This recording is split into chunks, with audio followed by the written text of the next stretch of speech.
Dusk came down like a slow breath over the red-dusted plains, softening the ridges and quieting the land until even the wind seemed to listen. Dawson Hale guided his horse along the narrow trail toward his cabin, the reins loose in his calloused hand, the saddle creaking beneath him with the weariness of a long day.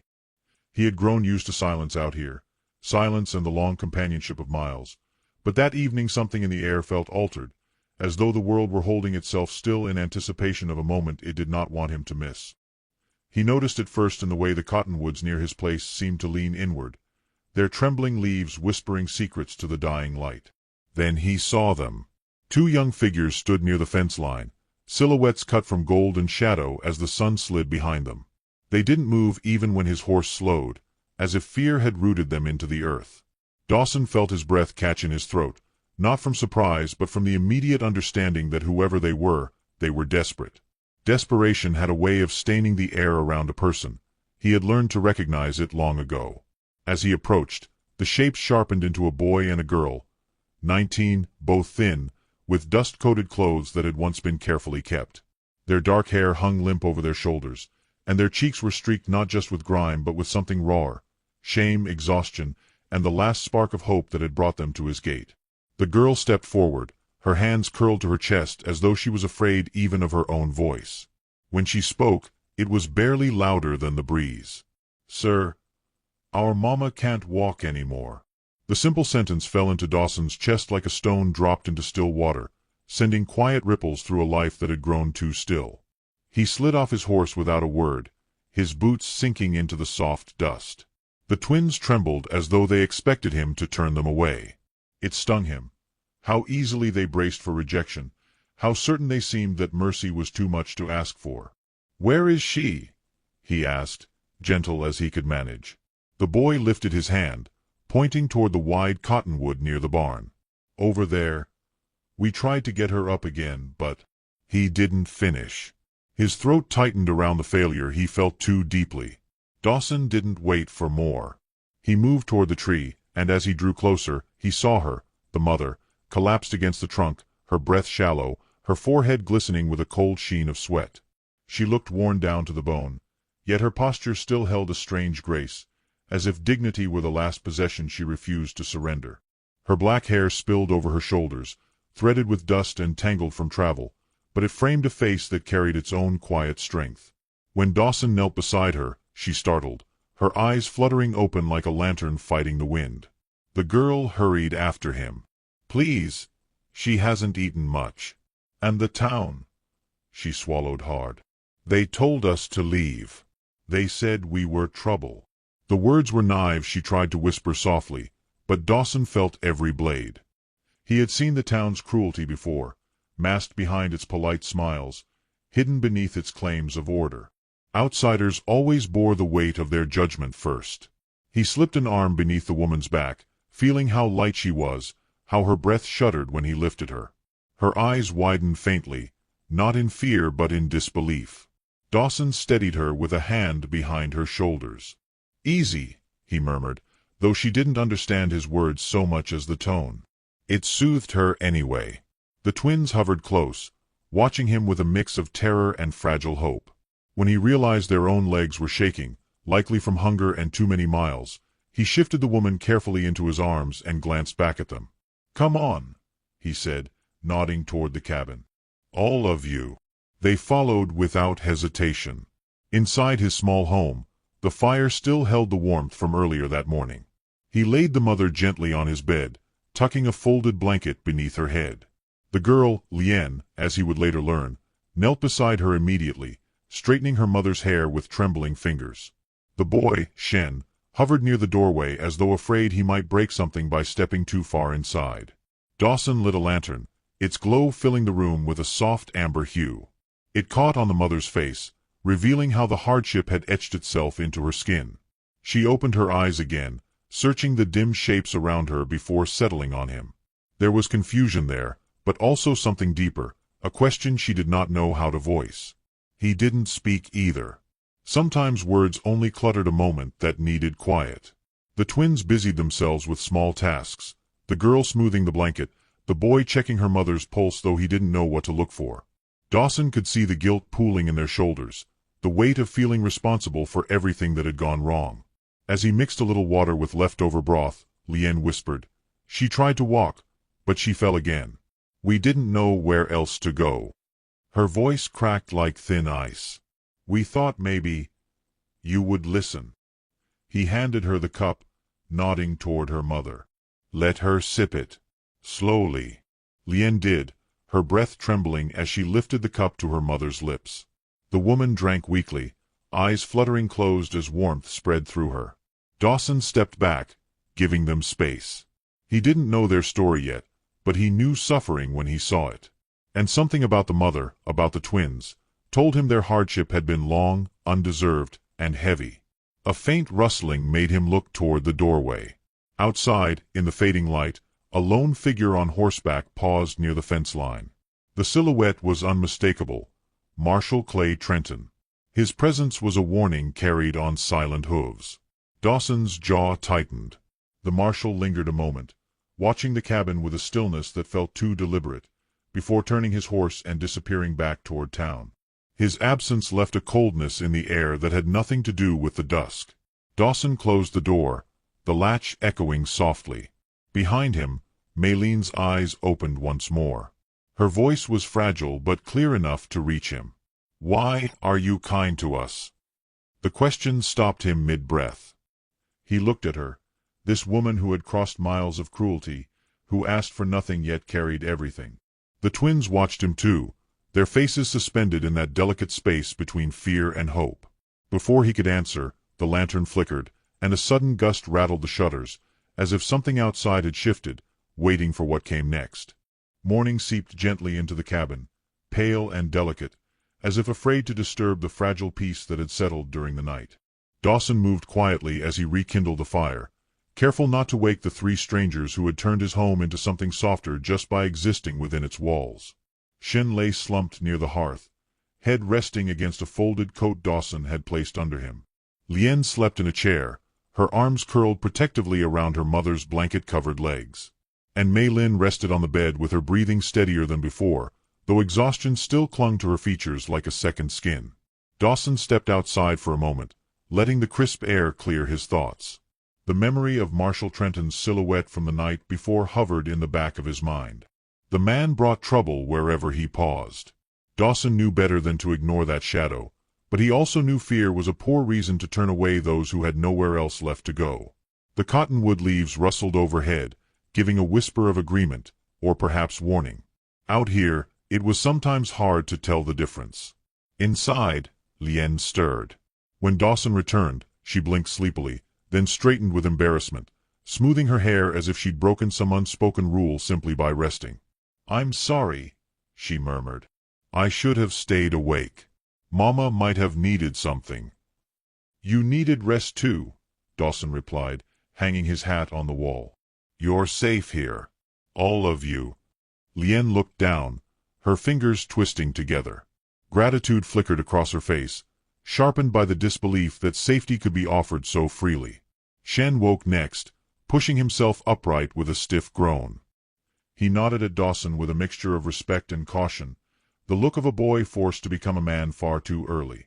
His eyes lingered on the bed where Maylin slept. Dawson recognized the fear in that glance, the fear of losing the only softness left in their world. When Maylin finally woke, she tried to sit up, but pain rippled through her back, and she winced sharply. Dawson stepped forward without thinking, steadying her shoulders with broad, gentle hands. She froze beneath his touch, startled by the warmth of a stranger willing to carry her pain without question. For a heartbeat, her gaze met his. Something unspoken passed between them, fragile yet undeniable. Lien hurried to adjust the blankets. "Mama, don't move too fast," she whispered. Maylin breathed shallowly, then forced a small, apologetic smile. "I am ashamed," she said softly, her accent rounding each word with delicate precision. "We bring trouble to your door." Dawson shook his head. "Trouble didn't come with you," he said. "Trouble was already riding around last night." Maylin's eyes flickered with understanding. "The man on the horse," she murmured. "The one watching." Shin stiffened. "We saw him too," he admitted. He followed us for part of the road. We thought, maybe he wanted to make sure we left town. His voice wavered. He didn't have to scare us like that. Dawson's jaw tightened. Trenton often hid cruelty beneath the mask of keeping order. Outsiders had never been welcome, Chinese families least of all. Dawson had seen it before. The whispered slurs, the narrowed stares, the suspicion that clung to anyone who didn't look or sound like the town wanted them to. He leaned back slightly, choosing his words with care. "You're not leaving," he said. "Not until you're well. And not unless you want to."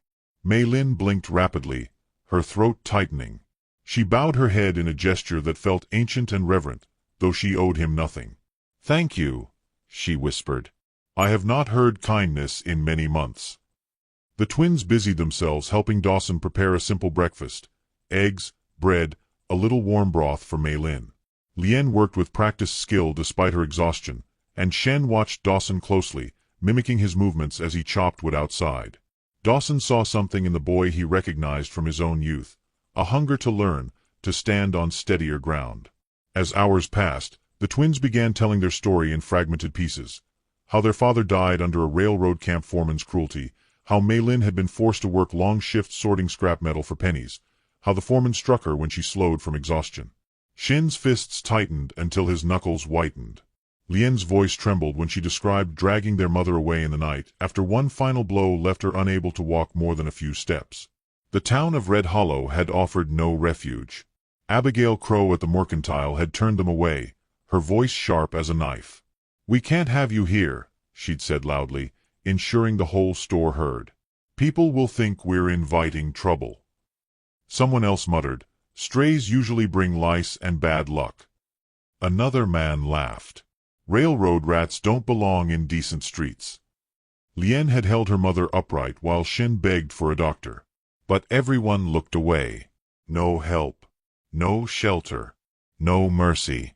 Dawson listened, each detail sinking into him like slow-burning coals. These three had walked a road paved entirely with rejection, yet somehow still carried a willingness to hope. It humbled him in ways he couldn't explain. When Mei Lin attempted to stand later that afternoon, her legs buckled almost immediately. Dawson caught her before she hit the floor. She gasped, gripping his arm, her fingers feather-light but desperate for balance. Her breath brushed his shirt. The twins hovered anxiously, but Mei Lin shook her head faintly, embarrassed by her weakness. "I should not rely on you," she whispered. "You should," Dawson replied softly. "Just until you can stand steady again." Her eyes filled with the sheen of someone unaccustomed to gentleness. She looked away, as though the weight of gratitude was too heavy to carry openly. Later, while Dawson stepped outside to fetch water, he saw hoofprints circling near the fence. Fresh, deliberate, circling like a wolf testing the edge of camp. He scanned the tree line, but the rider was long gone. Still, that cold prickle along his spine told him the marshal wasn't finished. Inside, Mei Lin rested again, the twins preparing a small meal with nervous energy. Dawson paused at the doorway, watching the faint amber glow of lamplight wrap around the three of them like an unspoken plea. As he stepped inside, the floorboards creaked softly under his boots. All three looked up. For the first time, Mei Lin held his gaze without fear. "Is someone coming for us?" she asked. The wind rattled the shutters, offering an answer before Dawson could. Dawson did not answer Mei Lin's question immediately. Instead, he closed the door behind him, letting the latch fall into place with a soft click that echoed like the beginning of a promise. The waning daylight painted the room in muted gold, turning dust motes into drifting embers. He set the water bucket down and studied the three faces watching him, fear tightening their shoulders, hope flickering behind their eyes, all of them waiting for a truth they weren't sure they wanted to hear. "Someone's been riding around," Dawson finally said. "Might be nothing. Might be the marshal checking to see if you're still here." Shen straightened abruptly, fists clenching. Lien's breath hitched as she reached instinctively for her mother's hand. Mei Lin looked down, her dark lashes trembling. Shame pinched her features, as though she believed her very presence had dragged danger to his door. Dawson stepped closer, lowering his voice. "None of this is your fault. Not 1 inch of it. The words were steady, unpolished, but they landed with the weight of truth. Mayleen's eyes lifted, uncertain but listening. To distract the tension simmering in the air, Dawson began preparing supper. Lien moved automatically to help, slicing vegetables with nimble, practiced hands, while Shen tended the fire. Dawson watched them quietly. Two young people who should have known laughter and rest, not survival sharpened into instinct. Maylin, perched against the headboard, folded the corner of a blanket with delicate fingers, trying to appear useful despite her weakened body. The cabin filled with the scent of simmering broth, a humble meal but warm enough to chase the cold from their bones. As they ate, Shen spoke hesitantly. "We can work for you," he said, glancing at Dawson. "I can do anything. Chop wood, fix fences, tend horses. We don't want to bring trouble. We want to repay what you've done." Dawson shook his head. "No debt here. You're guests." Shen lowered his gaze, shame returning. "Nobody ever calls us that." Lien touched her brother's arm, offering a fragile smile. "We will earn our place," she whispered, as if promising herself more than Dawson. Maylin watched her children quietly, her expression full of pride and sorrow intertwined, the way only a mother who has endured too much can carry both at once. Later, when the twins washed dishes, Dawson stepped outside to check the fence line. Twilight spread across the plains like an ink wash, soft and haunting. He traced the fresh hoofprints again, cut deep, circling the cabin precisely, deliberate as a hunter marking territory. Whoever had been here in the morning had returned. Dawson exhaled slowly, forcing his pulse to steady. Trouble was approaching, whether they invited it or not. When he stepped back in, he found Maylin trying to stand again. Lien hurried to steady her, but Maylin shook her head gently. "I must try," she murmured. Her legs trembled beneath her, thin as saplings facing wind. Dawson reached her side just as she swayed. Without a word, he placed both hands around her waist, lifting her lightly until she found balance. She gasped, not from pain but from the shock of being held with care rather than anger. Their eyes met. A quiet moment stretched between them, one stitched from gratitude, fear, and something deeper neither dared name. Maylene's breath trembled. "I do not want to be a burden to you," she whispered, voice fragile but resolute. "You're not," Dawson said. His voice had softened into something he barely recognized. "This house has been empty a long time. It's good to see it lived in." Her gaze faltered, then dropped, as if the kindness was too bright to look at directly. That night, as the twins prepared their bedrolls near the hearth, Dawson noticed how easily they moved through the space now. Still careful, still unsure, but no longer bracing for cruelty at every sound. Shen had even begun humming under his breath, a soft tune that hinted at the childhood he'd been forced to abandon. Lien brushed her mother's hair with slow, loving strokes, untangling the dust from each strand. Maylin watched her children, her eyes warm with tenderness. Then she looked at Dawson. "You make them feel safe," she said, barely above a whisper. He opened his mouth to answer, but before he could, hooves hammered the ground outside. Sudden, jarring, unmistakable.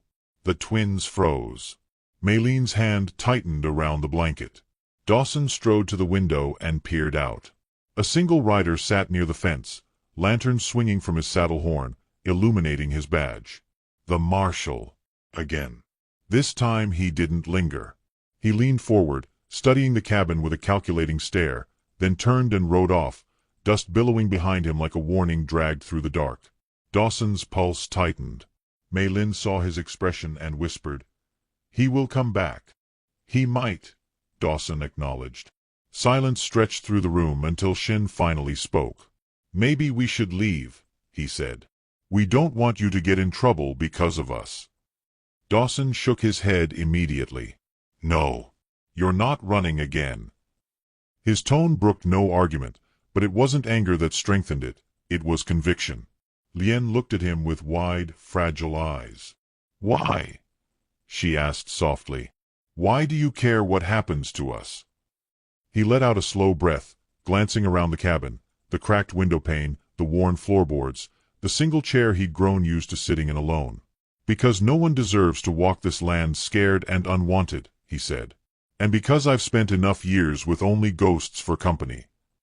Something shifted in the room then, a soft turning, like a door opening inside each of them. The firelight glowed warmer, casting gentle halos around their faces.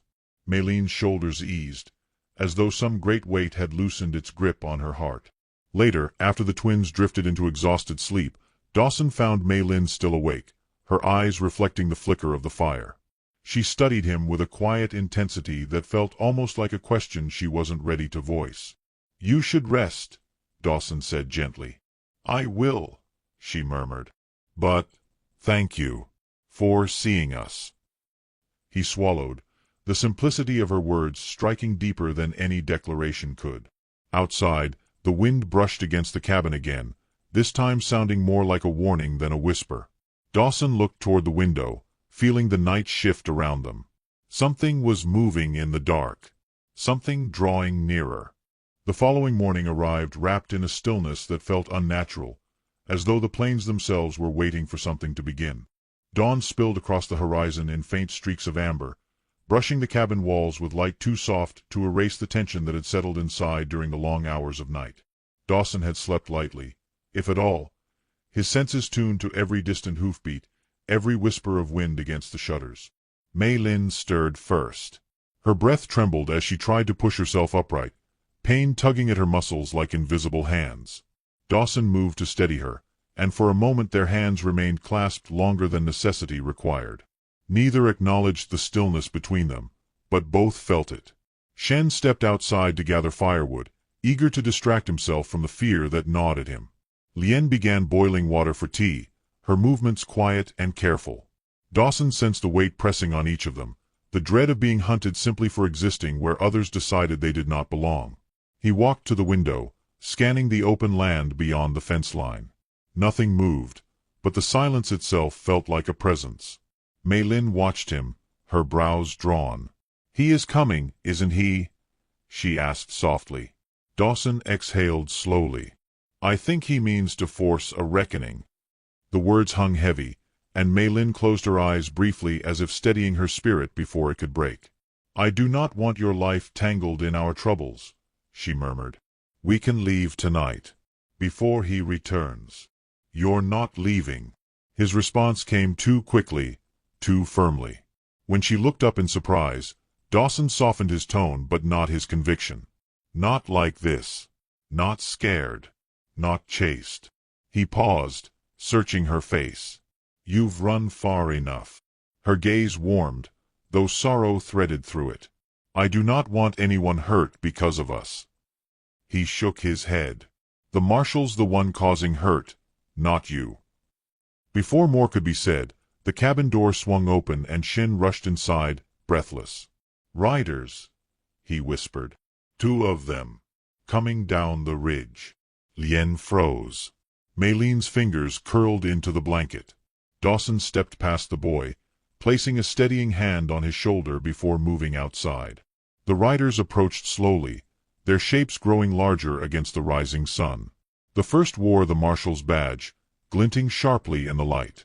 The second, a hired gun Dawson recognized only by reputation, carried a rifle across his saddle as though it were an extension of his own spine. Dawson stood on the porch, boots rooted to the wooden planks, posture calm but solid. He waited until the horses stopped before speaking. "Morning, Marshal." Clay Trenton tipped his hat, though his eyes carried no courtesy. "Morning, Hale. Heard you've taken in some railroad strays." His gaze drifted toward the window where Lien and Shen peered out before snapping back to Dawson like the tightening of a noose. "Town's uneasy. Folks say you're harboring outsiders who might stir trouble." Dawson's jaw flexed. "They're 3 people who needed help. That's all." Trenton smirked. "Help is one thing. Keeping them here is another. The town wants them gone." "The town or you?" Dawson asked. The marshal's smile thinned. "Makes no difference. They leave today." Dawson stepped down from the porch, closing the distance between them. "They're not leaving." The hired gun shifted, one hand lightly brushing his rifle. Trenton narrowed his eyes. "You willing to risk a fight over people you don't even know?" Dawson's voice deepened, steady as bedrock. I know enough. I know they've been starved, beaten, and refused kindness at every door they knocked on. And I know they deserve better than being hounded off the land like animals. Trenton clicked his tongue, impatience flaring. You think you get to decide who belongs here? This town was built by its own, not by drifters with strange tongues and strange blood. The cruelty in those words burned hotter than the sun. Maylene's quiet dignity flashed through Dawson's mind, her bowed head, her whispered gratitude, her trembling steps toward healing. Something inside him hardened. They stay, Dawson repeated. Trenton leaned forward in his saddle, voice dropping to a cold whisper. Then whatever happens next is on you. He tugged the reins, turning his horse sharply. The hired gun followed. Dust rose behind them like a warning burned into the morning air. Inside the cabin, Shen paced in tight circles. Lien wiped tears she tried to hide. Meilin watched Dawson as he entered, her expression a blend of fear and something deeper, something tender and raw. You should not fight for us, she whispered. He knelt beside her, meeting her gaze. I'm not fighting for you, he said. I'm fighting for what's right. Her breath caught, and she looked away quickly, but not before he saw the glimmer in her eyes. Hours passed under a heavy sky. The twins worked in silence, mending tools, sweeping floors, preparing meals none of them touched. Dawson checked the rifle he hadn't handled in months, not out of desire for violence, but out of the quiet knowledge that protecting people often demanded more than peaceful hearts wished to give. Late afternoon settled when the air shifted again. Hooves thundered from the north, more than two this time. Dawson stepped outside before the others could stop him. 3 riders approached, rifles slung across their backs. Not guns drawn, but displayed, a threat wrapped in pretense. Meilin limped to the doorway, leaning hard on the frame. Dawson, she whispered, terrified. He didn't turn around. His stance remained unwavering. The lead rider halted his horse a few yards away. Marshal wants the foreigners handed over quiet, the man said. Says you've had enough time to think. Dawson studied them. 3 men, all armed, none brave enough on their own but confident in numbers. The plains stretched behind them like a vast, indifferent witness. You tell the marshal, Dawson said slowly, that I won't let him tear apart this family. The word slipped out before he could stop it. Family. It hung there in the cooling air, heavier than any threat exchanged. Behind him, Meilin gasped softly. Lien's breath broke into a sob. Shen stepped closer, shoulders squared. The riders stared, stunned first, then furious. Well, the lead one said, spitting into the dirt, sounds like you made your choice. He lifted his hand in a signal. Somewhere behind the cabin, a gun cocked. Meilin cried out. Dawson spun toward the sound. And the world narrowed into a heartbeat, a breath, a single moment poised on a blade's edge. The sound of the cocked gun split the air like a crack in the world, and Dawson moved before thought could catch him. He lunged toward the back of the cabin just as a man stepped from behind the shed, rifle raised, eyes narrowed with the cold certainty of someone carrying out another man's cruelty. Dawson slammed into him, the rifle firing into the dirt, spraying dust into the wind. The twins screamed, and Meilin's wounded cry tore through the space between heartbeats. Dawson grappled with the man, their boots scuffling against the ground, breath mixing with dust and rage. Pain shot through Dawson's side as the gunman struck him with the rifle, but Dawson's grip tightened, fueled by something deeper than fear, something fierce, protective, unyielding. He wrenched the weapon away and tossed it aside. The gunman stumbled, then fled toward the front where the riders waited. Dawson grabbed the fallen rifle and stepped into the open. The 3 riders stared at him in shock, then dismounted with bitter determination. The marshal had not come himself, cowardice wearing the face of authority, but he had sent men who believed intimidation could break the will of a quiet rancher. Dawson stood with the rifle lowered but ready, his breath steady, his stance unshaken. Behind him, he heard Shen step out beside him, trembling but refusing to hide. Lien joined her brother, eyes fierce despite tears. And Meilin, leaning on the doorframe, whispered a prayer in her own tongue, the words soft as silk yet strong as steel. You still want to make this hard? One of the riders snarled, hand flexing near his gun. Dawson didn't raise his rifle. He didn't need to. "This isn't your fight," he said. "Go home." The lead rider spat in the dust. "Marshall says they go. So they go." Dawson's voice hardened. "Then tell the marshal he'll have to come take them himself." A tense beat passed, wind rattling the fence, leaves trembling like frightened hearts. The riders exchanged glances. They hadn't expected resistance. They'd expected a broken man, not one who stood like a wall the world could not move. Shin took a step closer, fists clenched. Dawson felt the boy's fear thrumming like a second heartbeat beside him, but he also felt his courage. Raw, shaking, but real. The riders mounted again, though their anger burned bright. "You'll regret this," the lead one muttered before they rode off in a spray of dust. Dawson didn't lower the rifle until the hoofbeats vanished into the distance. Silence fell, thick and heavy, then collapsed into a wave of breathless relief. Lien sobbed into her hands. Shin leaned forward, bracing himself against his knees. And Mei Lin, pale and trembling, pressed a hand over her heart as if to ensure it was still beating. Dawson turned to them slowly. Pain throbbed along his ribs, but the sight of them, alive, together, softened everything inside him. Mei Lin's eyes met his, and in them he saw the entire storm they had endured. Fear, gratitude, sorrow, and a fragile glimmer of hope she scarcely believed she deserved. She tried to step toward him but faltered. Dawson reached her in 3 strides, catching her before she fell. Her palms gripped his shoulders, her breath shaky. "You could have died," she whispered. Dawson swallowed, his voice rough. "Better me than any of you." Something broke gently inside her. Tears glistened down her cheeks, but she did not hide them this time. "No," she whispered. "You are not meant to carry our suffering alone." He steadied her, thumb brushing a stray tear from her cheek. Her eyes widened at the tenderness. It had been so long since anyone touched her without violence or demand that the simple gesture felt like the shattering of an old, forgotten lock. Lien and Shen watched in silence, understanding something momentous had shifted between their mother and the quiet rancher who had opened his home, and now his heart, to them. Inside, Dawson helped Mei Lin sit by the fire. The twins wrapped blankets around her shoulders, fussing with gentle hands. Dawson stepped outside to gather the scattered wood, needing a moment to breathe, to absorb what had happened.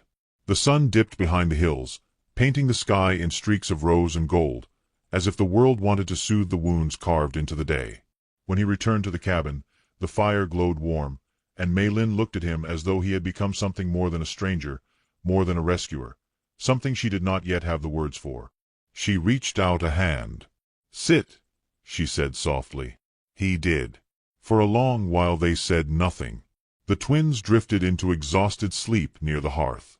Mei Lin studied the flames, her expression thoughtful, vulnerable. "I thought kindness was a story people told to comfort children," she murmured. "I did not know it could walk on 2 legs." Dawson met her gaze. "Kindness isn't just a story," he said. "It's a choice." She inhaled shakily. "Then why choose us?" He hesitated. His heart felt too large for his chest. "Because you reminded me what it means to feel needed," he admitted. "Because this cabin has been empty for too long. Because when I carried you inside, it felt like the world finally made sense." Mei Lin's lips parted, her breath catching in her throat. "Dawson," she whispered, her voice trembling around the weight of unspoken emotion. He reached for her hand. Her fingers curled around his, fragile yet determined.